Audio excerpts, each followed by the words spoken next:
My name is Lila Moreau, I'm 27 years old. And the night my world fell apart began with a soft vibration of my phone against the kitchen counter. I was still in my scrubs from the clinic, hair pulled into a loose knot, half watching the kettle steam while scrolling through unanswered texts from coworkers. I almost didn't check the notification when it lit up. I wish I hadn't. It was a screenshot sent by my friend Elena. At first I couldn't even make sense of it. Facebook post. Thread of comments. My sister's name, Elena, splashed at the top. She's always been jealous of me, she had written. Ever since we were kids. She can't stand to see me happy. Can't stand that I have the life she never could.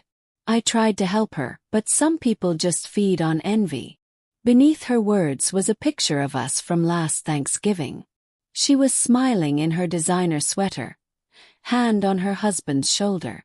I was in the background, blurred, eyes down, caught mid-blink like a ghost hovering behind her perfect life. The comments were worse. Old friends from high school chimed in, neighbors we'd grown up with. Always knew something was off with Lila. Makes sense, Elena. You've always been the star. Some sisters just can't handle being second best. I felt my stomach drop, a strange mixture of nausea and heat crawling up my throat. My sister, my blood, had painted me as bitter, pathetic, envious. And people believed her. Called her. 3 rings, 4. Straight to voicemail. By the 5th attempt my hands were shaking. I texted her. Why would you say that? No response. I paced the apartment, kettle shrieking until I yanked it off the stove. My pulse thudded in my ears. I couldn't stop scrolling, couldn't stop reading each comment like I was pressing my hand to an open wound just to feel the sting. Elena and I weren't perfect sisters, but we had shared bunk beds, whispered secrets in the dark, held each other when Dad left. She knew my fears, my dreams. She knew how hard I'd worked to put myself through nursing school while she married young and stepped into a ready-made life. And now she'd taken everything fragile inside me and turned it into a public spectacle. By the time midnight came, the post had been shared 37 times. 37. Each one a little knife. Barely slept. Every time I closed my eyes, I saw her smile. Wide, polished, rehearsed. The kind she used when she wanted the world to believe she was flawless. The next morning, I dragged myself to the clinic, exhaustion heavy on my shoulders. My co-workers glanced at me, whispered. Someone had seen the post. Maybe more than one. During lunch, Elena slid into the seat beside me. Her eyes were soft, hesitant. Lila. Do you want to talk about it? I shook my head, biting into my sandwich just to avoid crying. But even as I pretended to chew, my phone buzzed again. Another message. Another screenshot. This time, Elena wasn't just hinting. She was detailing. She claimed I had tried to sabotage her marriage. That I was bitter because she had a child and I didn't. That I was living in her shadow and couldn't accept it. Every sentence was a lie, but they were packaged neatly, believably. That's when something in me snapped. After my shift, I drove straight to her house. Her perfect 2-story in the suburbs with a manicured lawn and the wreath on the door. I didn't call first. I wanted her face raw, unprepared. She opened the door wearing silk pajamas, wine glass in hand, a smirk tugging at her lips. Well, if it isn't my #1 fan, she said. Why are you doing this? My voice cracked, but I didn't care. You know none of it's true. She leaned against the doorframe, eyes glinting. People believe what they want to believe. I'm just giving them a story that makes sense. A story. My chest tightened. You're destroying me. She sipped her wine, unbothered. Oh, come on, Lila. You've always been dramatic. You'll survive. Maybe you'll even finally get used to being in the background where you belong. Something in the way she said it, casual, dismissive, cruel, hit deeper than the lies online. This wasn't just about appearances. She meant it. She wanted me small. I stared at her, searching for the sister I thought I knew. But she was gone, or maybe she'd never existed at all. Her husband's voice called from inside, asking who was at the door. Elena shot me a look that was both warning and triumph, then stepped back. "Don't embarrass yourself, Lila. Go home." The door clicked shut.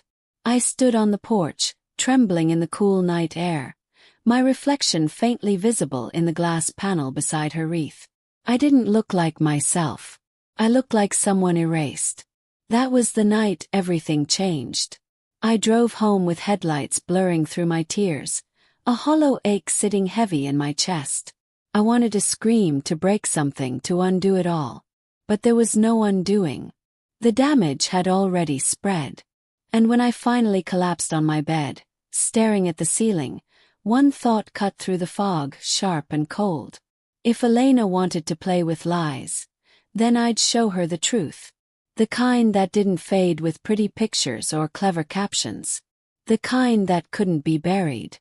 But I had no idea just how deep her secrets went, or how far I'd have to go to drag them into the light. Hang on, before I tell you what happened next, make sure you've subscribed and left your thoughts in the comments. This part gets intense. When I was younger, I used to believe that sisterhood was unbreakable. That no matter how bad things got at home, no matter what storms life threw at us, Elena and I would always have each other. We shared a bedroom in a small, drafty house where the walls peeled in summer and froze in winter.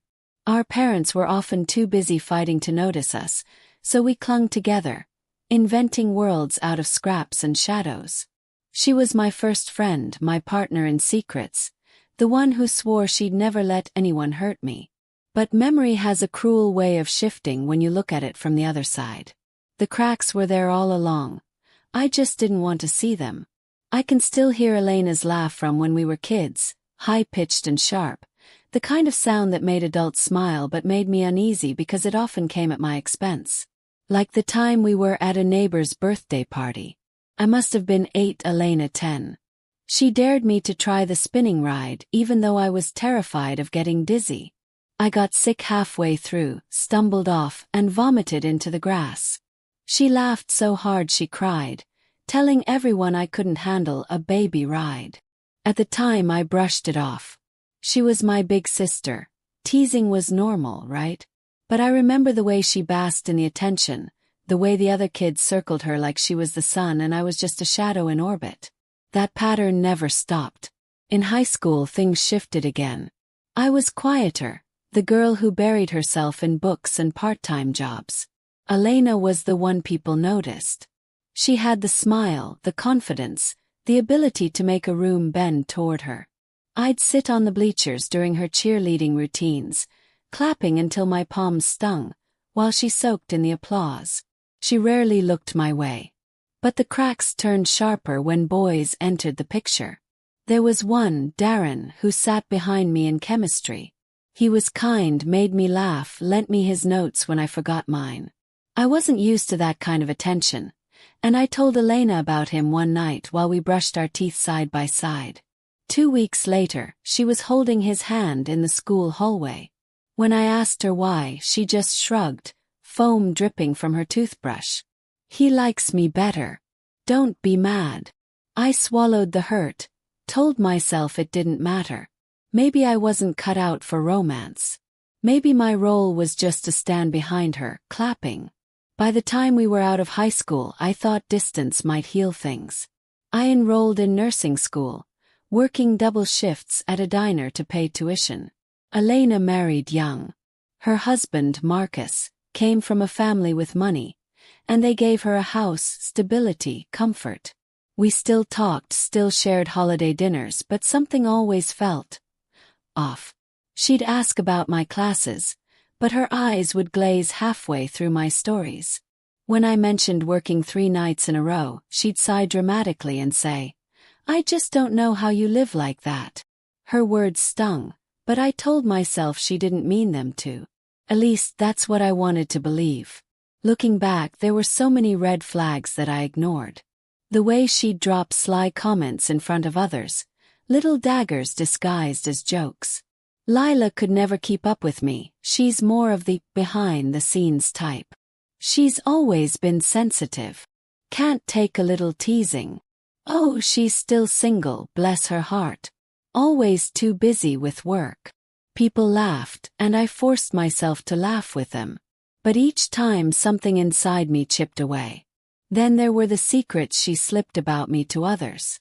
A coworker once told me Elena had mentioned I struggled with depression, something I had confided only to her during a really bad semester. I remember feeling exposed, like my insides had been turned outward. But I forgave her, again and again, 'cause she was my sister. When her Facebook post went live that night, the one branding me jealous, it wasn't just the lie that gutted me. It was the realization that she had always been building this story, piece by piece, for years. She knew my insecurities. She knew my scars. And she had been storing them like weapons, ready to use when it suited her. That's what made it unbearable. Because if strangers believed her, fine. But Elena knew me better than anyone. She knew the nights I stayed awake crying, the times I skipped meals to save money, the way I cheered for her even when it hurt. She knew. And she twisted it. After that confrontation at her door, I tried to convince myself it would blow over. That maybe she was drunk or angry or caught up in her own drama. But the posts kept coming. Each one a little sharper, a little crueler. She began telling people I had once stolen money from her purse. That I spread rumors about her in high school. That I couldn't hold down relationships because I was bitter. None of it was true, but people didn't care. Truth was boring. Lies were delicious. Every time I walked into the grocery store, I felt eyes on me. Every shift at the clinic, whispers trailed behind. Patients who had once smiled at me now looked uncertain. And the more I tried to defend myself, the guiltier I looked. The breaking point came one afternoon when I overheard two coworkers talking in the break room. She's probably jealous. I mean, look at her sister's life compared to hers. Yeah, but it's pathetic to make it so obvious. I froze in the doorway, the words burning into my chest. They weren't even trying to be cruel. They just believed it as easily as if it were fact. That's when the anger replaced the hurt. It was no longer about proving my innocence. It was about proving Elena's guilt. I realized then that if I wanted my life back, I'd have to do something I never thought I was capable of. I'd have to dig into her perfect little world, tear at the glossy surface she worked so hard to maintain, and find the rot underneath. 'Cause I knew it was there. I'd seen glimpses of it before. And if I could find it, if I could expose her for who she really was, no one would ever call me jealous again. Before we move on, take a second to hit subscribe and drop a comment. I'd love to hear what you think so far. When I saw the name in the clinic's patient log, I thought my eyes were playing tricks on me. Marcus Moreau. Elena's husband. My brother-in-law. He wasn't a patient I'd ever seen before, but his name was there, bold against the glow of the screen, with a confidential note attached. Follow-up appointment. Prescription refill. Sensitive case. I remember sitting frozen in the nurse's station. Hands gripping the edge of the desk. My first thought was that it had to be a mistake. Maybe another Marcus. Maybe some other man with the same last name. But the address listed was theirs. The perfect suburban house with the wreath on the door. My chest tightened as a dozen questions collided in my mind. Why would Marcus be coming to our clinic? Why would his appointment be flagged sensitive? I shouldn't have looked further. I knew that. Patient confidentiality was a line you didn't cross. But my finger hovered, trembling, then clicked. The notes unfolded. Words blurred in front of me until one sentence stood out, sharp as glass. Test results confirm paternity is not consistent with spouse's claims. Patient informed. Emotional distress noted. I read it 3 times before I could breathe. Paternity. Not consistent. Marcus had been tested. And the child, the little boy Elena paraded across social media, The boy everyone said was the perfect blend of his parents, wasn't his. My stomach dropped.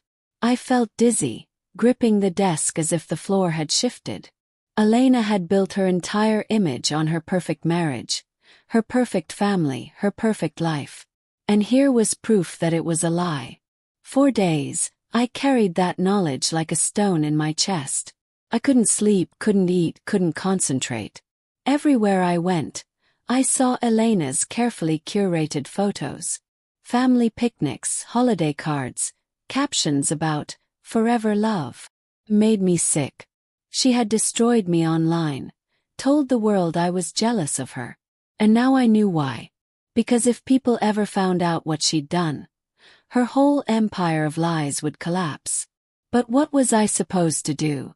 March into her house and tell Marcus I knew? Confront her with the clinic file I should never have read? I tried to reason with myself. Maybe I'd misunderstood. Maybe there was an explanation. Maybe Marcus had suspected something, and Elena had already confessed. But deep down I knew the truth. Elena hadn't confessed anything. She never would. And if she was willing to burn me to protect her image, she was never going to stop. The final straw came 2 weeks later at our mother's birthday dinner. It was a small gathering, just family, a few neighbors, a cake sagging under too many candles. I brought flowers. Elena brought her smile. From the moment I walked in, she played the role of golden daughter. Kissing mom's cheek, helping serve the roast, showing everyone pictures of her son on her phone. I stood in the corner, sipping wine, trying not to choke on the bitterness. Then, midway through dinner, one of the neighbors, Mrs. Carver, who had known us since childhood, leaned across the table and said, "Elena, I saw what you wrote about your sister. I'm so sorry you've had to deal with her jealousy all these years.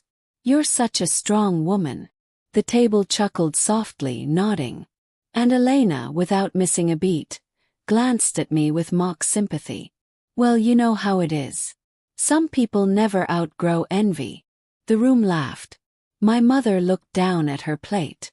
I felt the walls closing in. The humiliation burned through me like fire.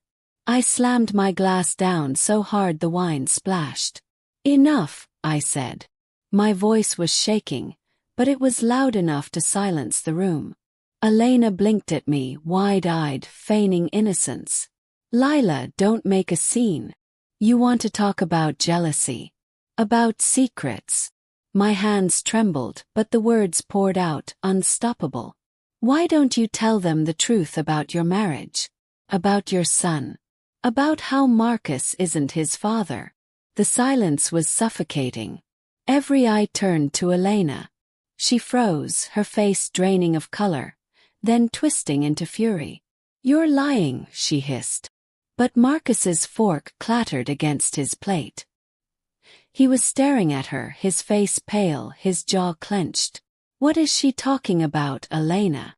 Elena opened her mouth, closed it again. For once, she had no quick answer. I should have stopped. I should have left it at that. But months of pain, years of being her shadow, boiled over. "Everyone thinks I'm jealous of you," I said, my voice breaking. "But you're the one living a lie. You've been lying to him, lying to all of us, while you tear me down to cover your tracks." Marcus pushed his chair back, standing so fast it toppled. "Is it true?" he demanded. Elena's mask cracked. Her lips trembled. She tried to laugh, to spin it, but the room wasn't laughing anymore. And that's when I knew I had gone too far. Because I had set off a bomb, and the blast didn't just hit Elena. It hit me too. Marcus stormed out before dessert. The neighbors whispered, gathering their coats. My mother sat in silence, her hands trembling, unable to look at either of us. Elena didn't speak to me. Not then, not as she gathered her things, not as she carried her son to the car with tears streaking her cheeks. But the next morning she did. I woke to a storm online. Not just a post this time, an entire campaign. Screenshots of private texts I had sent her over the years, twisted out of context. Claims that I had broken doctor-patient confidentiality to ruin her marriage. That I was obsessed with destroying her. And the worst part was, she wasn't entirely wrong. I had broken confidentiality. If the clinic ever found out, I could lose everything I'd worked for. My job, my license, my career. Elena knew it. She weaponized it. By the end of the week, half the town believed I was unstable. Coworkers avoided me.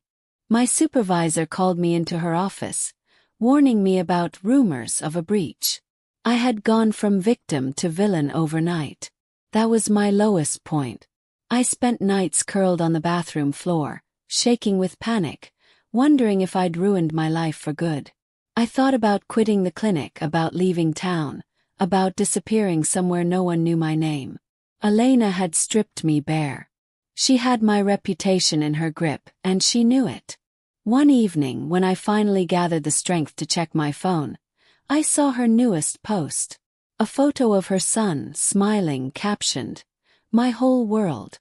No matter what jealous people try to do, nothing will break us." And the comments poured in, full of sympathy, love, and support. She had turned the betrayal around, made herself the victim again. And I was left, alone in the wreckage, with nothing but the truth. I sat in the quiet of my apartment, staring at the headlines on my laptop. Her face was everywhere. Every interview she gave, every photo she posted, every praise that rolled in from people who believed her flawless image, it was all built on the ruins of my silence. 4 days after the gala, I drifted like a ghost. Barely ate. I couldn't sleep. When I closed my eyes, I heard her voice on that stage, calling me jealous, ungrateful, a shadow. It replayed over and over until it carved itself into my bones. But pain has a way of hardening into resolve. One night, as the city hummed outside my window, I whispered aloud, "If she wanted me invisible, I would make myself unforgettable." That was the moment the idea of revenge planted itself inside me. At first, I didn't know where to start. My sister had always been careful, meticulous about appearances. But I knew her too well. I knew the cracks beneath her polished surface, the lies she had woven, and the secret she prayed no one would uncover. So, I opened the box I had kept hidden for years. Inside were journals, old letters, scraps of memories she'd tried to erase. I traced my fingers over the ink. Every page was evidence, not just of what she had done to me, but of the stories she'd stolen and passed off as her own. I began cataloging them. Late into the night I typed. I scanned. I cross-checked her speeches against my entries. Word for word, she had stolen entire passages from my private writing. Dreams I had bled onto paper when I was young and hopeful. My words were her empire. Still, evidence wasn't enough. If I wanted to bring her down, it had to be undeniable. Public. I couldn't just whisper the truth in dark corners. I had to shout it where the whole world could hear. I started small. I reached out to a friend from college who now worked in publishing. I sent her snippets of my writing, showing her how identical they were to passages in my sister's book. She was stunned. This is plagiarism on a level I've never seen before," she said. "If this gets out, her career could collapse." That was the confirmation I needed. But the plan had to be bigger than an exposé in print. I didn't want quiet retribution. I wanted her to feel what I felt on that stage. Humiliated, stripped bare, forced to face the truth in front of everyone. The opportunity came sooner than I expected. Scrolling through my phone one afternoon, I saw an announcement. She was being honored at a major industry conference, scheduled to deliver the keynote speech. Thousands of people would attend. Even more would stream it live. Perfect. That night I drafted my plan. I would gather undeniable proof, copies of my journals, side-by-side comparisons of her speeches and my entries, testimonies from the few who knew I was the original writer. Then, at the conference I would take the stage myself. Not as an invited guest. Not as a silent observer. But as the storm she never saw coming. There were obstacles, of course. Getting access to the event was one. I didn't have the kind of money or connections she did. But I was resourceful. I signed up as a volunteer. It gave me a badge, backstage clearance, and enough cover to move without drawing attention.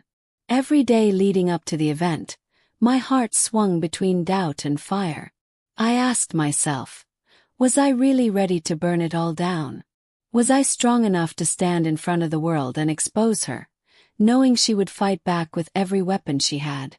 But then I remembered her laughter that night, the way she had mocked me to strangers as if I were nothing.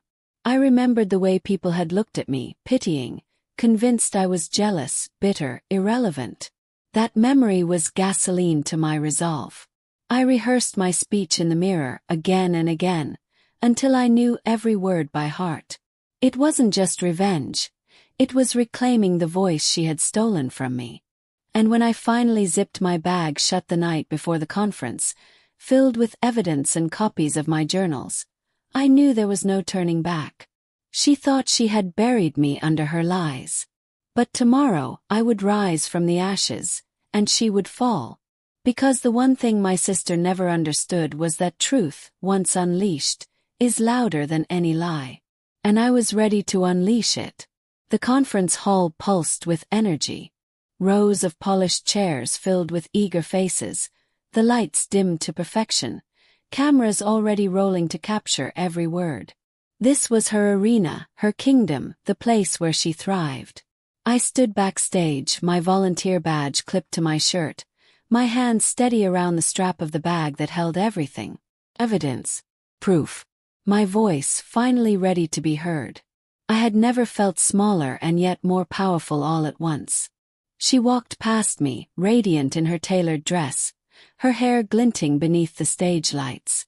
People swarmed around her, assistants adjusting her microphone, photographers snapping shots. She smiled, flawless and untouchable, the darling of the industry. And then she saw me. Her eyes flicked to my face, and for a moment her smile faltered. Just for a second.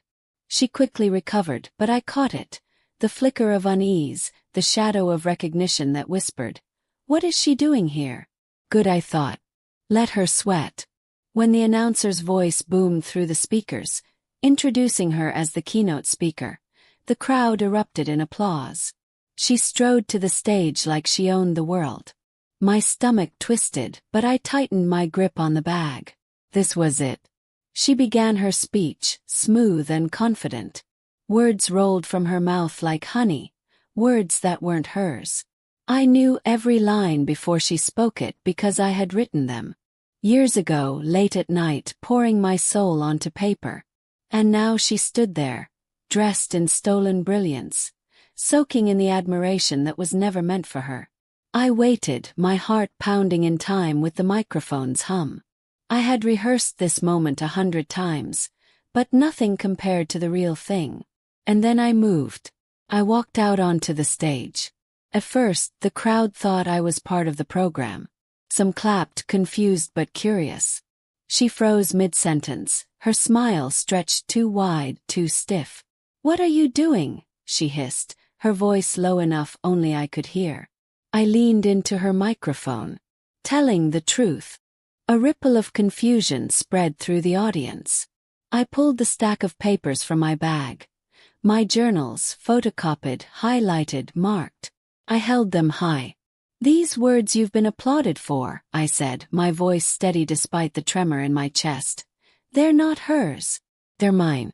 Word for word, stolen from my journals, my writing, my life. 4 years, she has built her success on lies and secrets. And tonight, the world deserves to see it." Gasps erupted. Whispers turned to murmurs, then to shouts. She tried to laugh it off. "She's making this up," she said, her voice brittle. "She's jealous, you all know that." But I was ready. I flipped open the projector file I had prepared, plugging it into the screen behind us. On one side, my handwritten pages. On the other, excerpts from her published book. Identical. Line for line. The crowd went silent. Then an audible shift. the sound of disbelief hardening into outrage. I turned back to her. You told the world I was jealous. But I wasn't jealous. I was silenced. And I'm done being silent. She reached for the microphone, desperate to claw back control, but the damage was already done. Phones were up, recording every second. The audience wasn't on her side anymore. They were staring at her as if seeing her for the first time, and realizing she was a fraud. One woman in the front row shouted, "Is this true?" Others demanded answers. Reporters scrambled for their devices, live tweeting the implosion in real time. Her composure cracked. "This is a setup," she stammered, but her voice wavered. Her flawless mask shattered under the weight of evidence and eyes that no longer adored her. I didn't need to say more. The truth was loud enough. I walked off the stage, the spotlight following me for just a moment, as if the universe itself had decided to shift. Behind me, she stood frozen, drowning in the silence that once elevated her. The conference erupted, security rushing forward, attendees shouting questions, cameras flashing. And I kept walking, my bag light now, my shoulders straight. For the first time in years, I wasn't carrying her lies anymore. Outside, the evening air hit my face, cool and sharp. My phone buzzed non-stop. Calls, messages, notifications piling in. News outlets had already picked it up. Clips of my confrontation were spreading across social media like wildfire. By morning she was trending. Not as the brilliant speaker she pretended to be, but as the fraud exposed in front of the world. Sponsors pulled out. Publishers announced internal reviews. Her empire crumbled, brick by stolen brick. And me. For once, I wasn't the jealous sister. I was the survivor who had pulled truth out of the shadows and let it burn in the open. Justice wasn't quiet. It was loud, public, and merciless. And I wouldn't have wanted it any other way. I used to think silence was safer, that swallowing my pain would make it disappear. But silence only feeds liars. She built her throne on my words, my life, my trust. And for years I let her. Not anymore. I didn't get soft justice. I didn't get forgiveness. I got the truth, and I made sure it echoed louder than her lies ever could. So when people look at her now, they don't see a star or a leader or a darling of the stage. They see what she really is. A fraud, unmasked in the very spotlight she thought would protect her. And when they look at me, they don't see jealousy. They see survival. They see fire. They see the sister who refused to stay buried. This isn't just my story. It's a reminder. When someone builds their empire on your back, on your silence, don't wait for permission to rise. Take the mic. Take the stage. And let the truth burn everything that tried to bury you. Because the sweetest revenge is not just living well. It's watching the liar choke on the truth they thought would never come out.